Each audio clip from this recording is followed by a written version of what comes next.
Welcome to the weekly Divine Feminine reading on the Oracle of the Feather Crown Tree. Please see more details below if you want to sign up for a free reading. I'm offering them now through the weeks. If you listen to this set of readings or the Sacred Directions readings, you can leave a note in the comments to sign up to be part of that. And for this reading, I will start with the book interpretations of the cards, and then we'll move into the intuitive part of the reading, which you can see a timestamp below for as well, if you want to skip ahead. So let's see what we have in store for this week. I always say I'm just going to take a little quick look at the crown card. You know what? I'm going to save it for last because I read it intuitively, and I'm just going to start with the books, like I said, and then we'll catch it in the intuitive part of the reading. So we're going to start in this bottom row, which is about the subconscious. We're going to start over on the left, and I'll explain the positions as we go through. And our first card is going to be from the Shaman's Oracle, which is representing things from our ancestry, our deep, deep ancestry, that go as far back as programming our DNA. And you have the Shaman of Loss this week. The universe cannot survive without balance, and all things have their opposites. Thus, joy must have sorrow, good must have evil, beauty must have ugliness, and gain must have loss. The Shaman of Loss helps us to understand why some things must pass away, why we sometimes lose our path, and why at times all sources of nourishment may seem to dry up. Not all loss is bad. Sometimes we lose things that do us harm. The shaman in this image walks beside us through the labyrinth of time and helps us to rediscover things we believed lost to us forever. And the next card over is from the Sibyl's Oraculum. This is about what is going on in our immediate environment that's affecting our subconscious. And you have mysteries. The crow represents intelligence, higher knowledge, adaptability, the underworld, and resourcefulness. Crows dine on the remains of dead animals that died naturally or are left over from the meals of predators, but they do not kill. The scroll represents the mysteries of all the ages, both oral and written. Roses in general represent passion, but here the buds represent the beginnings of a great desire to seek the unknown.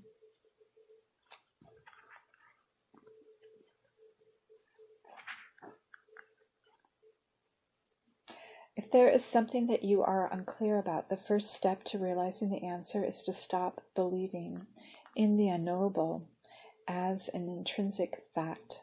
Loyalty to the perception of permanence creates stagnation. It is the mother of desperation and hopelessness. The second step to clarification is to stop believing that you can't be a vehicle for the solution. If you feel the light can only come through someone else, then it is not the right time for you to receive the answers you're seeking. The reason being that even if you were gifted with an amazing insight that could change your life or the lives of others for the better, you would probably deny its validity and end up back where you started, with the additional burden of wondering if you were correct. However, if you really want to know, believe that it is absolutely possible for you to know. It is possible. You're ready to receive the answer. Then the third step is to hold the question consistently in your heart and wait. The next card over is from the Flowers of the Night Oracle. And this is about what is in your shadow that is actually very comfortable, because we need the light and we need the shadow. So it's good that it's there. And you have sensitivity. Emotions, feelings, and sensitivities are all very strong at present and may cause decisions to be more difficult. You might even find that a clear answer is not possible at all. Be extra considerate and kind to others because someone really needs you and your compassion. The core of an issue will be difficult to see right now, but patience and a gentle approach will assist in understanding. A romantic encounter, an increase in feelings of love for someone, and the deepening of commitments are all possible. This is due to a change in the energies associated with true feelings for the better.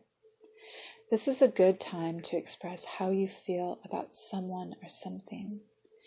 Be aware that under the energy of night gladiolus, a person can easily fall into the role of a victim due to the rise in everyone's emotions and sensitivities. And the last card in this row is from the Water Crystal Oracle. It's a Japanese authored deck. And this is about repressed emotion. And let's see what you have this week. Wisdom. So in the wisdom category, you have emotion itself. To be affected by strong emotion and vibration is the best energy source. The more emotion you have every day, the more energetic your life will be. And now we're going to go up to the realm, the higher realm, so it's just below the crowning card, and look at these two cards. And these are meant to represent sort of an east-west perspective on higher energies, such as angels. So from the Angel Oracle deck, we have wisdom,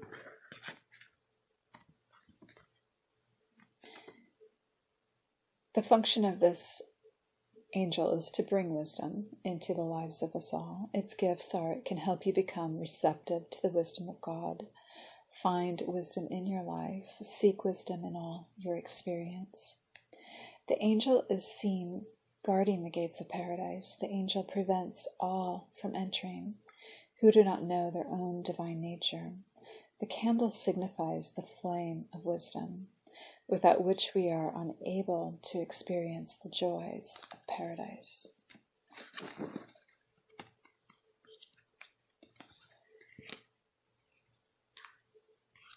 And our other card in this realm is from Buddha Wisdom Shakti Power.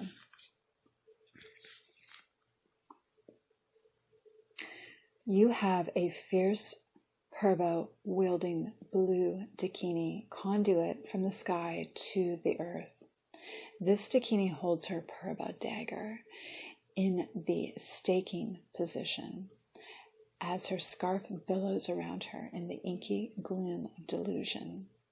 She's fiercely committed to pinning down any obstructions to the Dharma and helping humanity even in the face of heavy, dark forces. She is dark blue, as in the tradition of the movement center who commissioned her. She's part of the Buddha family in the center of mandalas. Her color represents the central energy channel in the body, where in advanced Buddhist practice the energy is absorbed and flows upward to break open the dragon gate at the crown of the head, creating enlightenment. Dakinis manifest in many forms and represent the potency of female energy to give birth, representing the creation of newness of ideas, beings, and levels of awareness. They range from being with some levels of spiritual power, like sprites or fairies, to fully realized beings. They help arouse the energy of wisdom in tantric practitioners. A purba is a magical implement. It is the main tool of the deity, a magician form of a historical figure, both of who are hiding here in the deck of cards as well. They are used for many magical feats.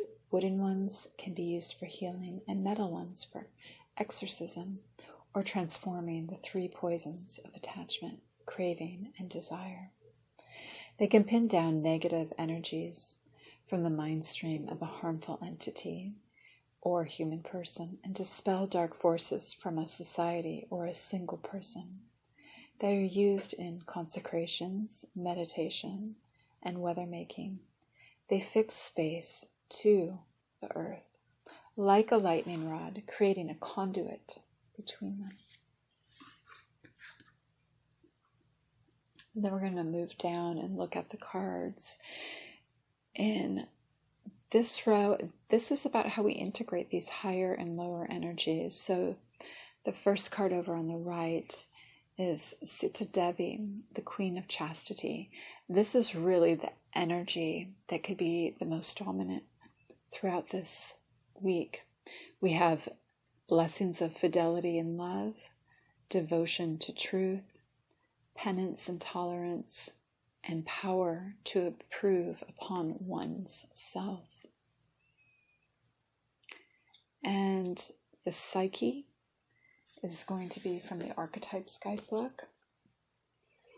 And the card that you have for this week is the Dead End. Contrary to what its name implies, the dead end is very much alive. It is a force that stops us from moving forward as planned. It is thick, dense, uncompromising, a wall beyond all walls, with every bramble, thorn, and stone. It simply states, "No more, child. You have reached the last page of this chapter." It is natural to resist its very resistance and struggle even harder to make our way, to prove our point, to hold on to what was. In this way, we fight with life itself from a mythic perspective. The end you face is very much a beginning. There are doors opening all around you, just not the one you planned on walking through. If you are honest and courageous enough to accept, adjust, and adapt, the dead end becomes known as life's beginning. And our last card out is going to be from the Starseed Oracle, and this is speaking to the action that you can take in this 3D realm here. So you have weight of the world, boundaries, let it go. It is not yours to carry. You do not need to carry it at all. You're no good to anyone if you're running on empty and bogged down by the weight of the world. This card is a reminder to look after your own well-being before anyone else's, to stop carrying the world's problems on your shoulders, to put on your own oxygen mask first. In these changing times, it's hard not to feel overwhelmed by the state of the planet. However, you can't take on its problems from a place of energetic depletion. This card is thanking you for caring so much. You want to build a better world and ease the road for others, and that's incredible. But the way you've been doing so is likely unsustainable. This isn't to say you should switch off to the world's problems and become unconscious. Rather, it's a call to establish clear boundaries so you're constantly taken out, so you're not constantly taken out energetically. The planet needs you to be healthy, both physically and emotionally. So instead of digesting the news or reaching for your phone as soon as you wake up, show up first to a nourishing practice such as meditation, soul inquiry, deep breathing, or exercising in nature. Once you're in a state of grace and your inner well is full, you can face the day, the state of the world, and care for others. And at the day's end, take an energetic shower by emptying out anything that's not yours to carry. You can pick up again the next morning if you so choose, but give yourself time and space to rejuvenate and rest. Okay, we are going to move through this reading now intuitively.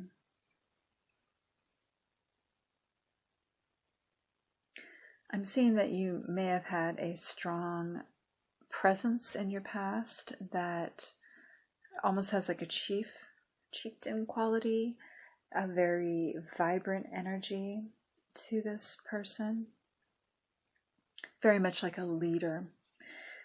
And you may have felt ignored, and this may not be you, this may be ancestors. There may be a history of ignoring children, let's say, in relation to parentals, and kind of this feeling of leaving them behind, and more emphasis put on the fatherly figure.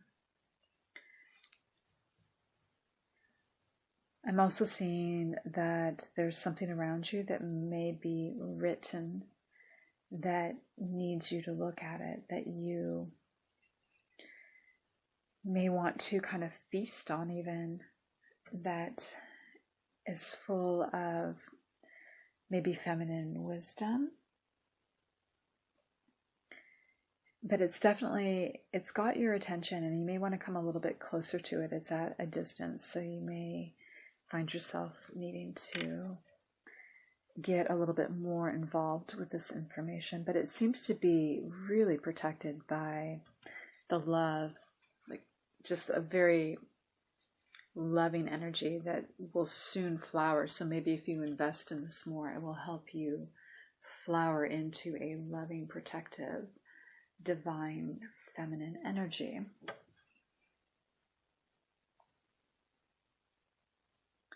You may have a need to rest a little bit more and not worry about being so busy, not worrying about being part of communities in the world, in a city, in a state, and all that goes into being a world citizen these days, and just sort of take cover and be embraced by the quietude of nature.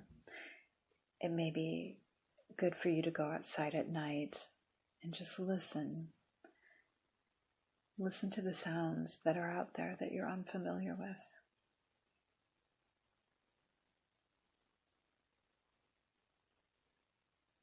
You may be feeling a little bit sharp, yet hazy in your emotional state this week. A little bit off kilter, a little bit off balance. Nothing too major, but not perhaps entirely whole emotionally. There's something that the innocence of love, the innocence of a child could bring to you, a certain light that could help restore your vitality, your sense of creativity, and your sense of just being a light in and of yourself for others this week. It may help to lift you and not have you feeling like you're part of something too structured in this world.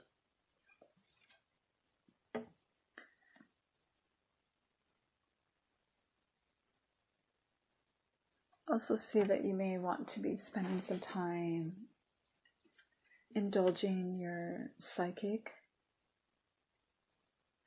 sources of insight.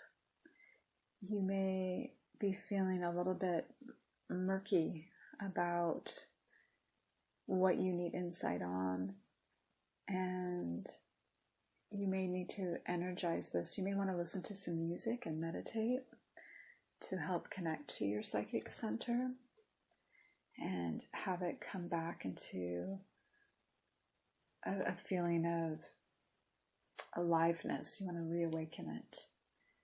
And the reason that you'd want to do this is because it's going to help you decide what you need to value and what maybe you need to relinquish this week.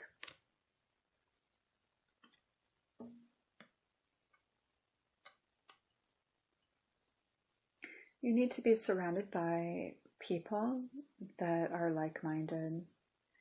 This will bring your energy into a state of beauty and purification. Perhaps spending time with a lot of fire, if you can have a fire around you this week, sitting near it, meditating near it, scrying with the flame. It could help bring some more loving energy around you to help heal your mind if your mind has not been having loving thoughts lately. It could also help just bring you some more physical stability, feeling very at peace with yourself. And by stepping into this energy, becoming this energy, it's going to bring you the respect of those around you, to be acting from a place of love, tying together your heart and your mind and having them being very unified in their purpose.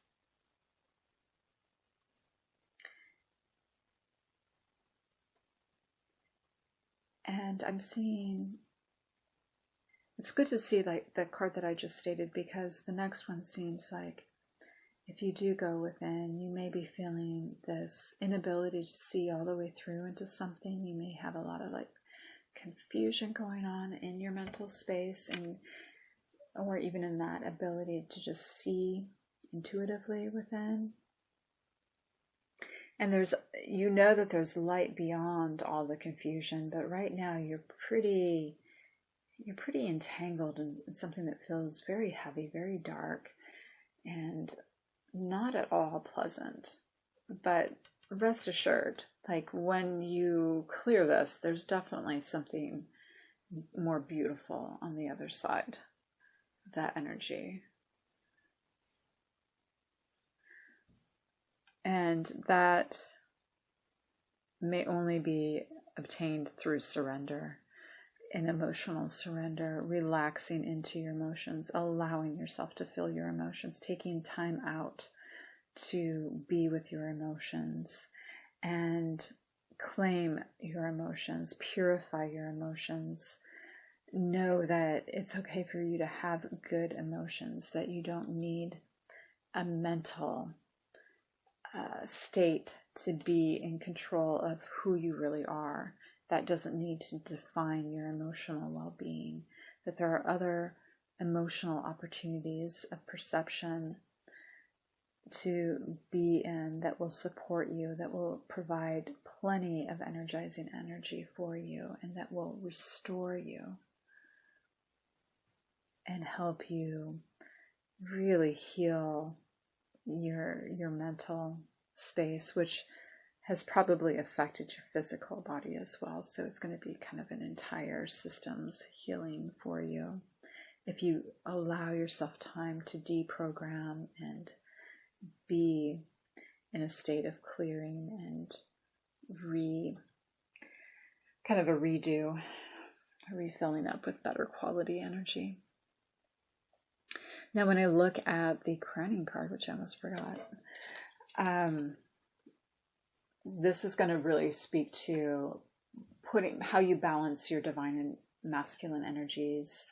You can also look at this sort of for if you're in partnership and who's more dominant in these energies, and also if you want to kind of come in harmony with something that you consider divine in your life. This would be how to blend into those energies. So I'm seeing the divine masculine and feminine energies be kind of put at a level of not being so important amongst everything else going on in the world. There seems to be a larger force that has a purpose aside from the masculine and the feminine's interactions, that is really carrying these energies, whether or not they know it, towards something that they're not even looking at. So there could be, hidden forces at work this week with you. You're definitely embracing and engaged and in this eye-to-eye leveling up with between the masculine and the feminine energies. And you're both being vulnerable. And the world seems healthy around you. Your environment seems very healthy.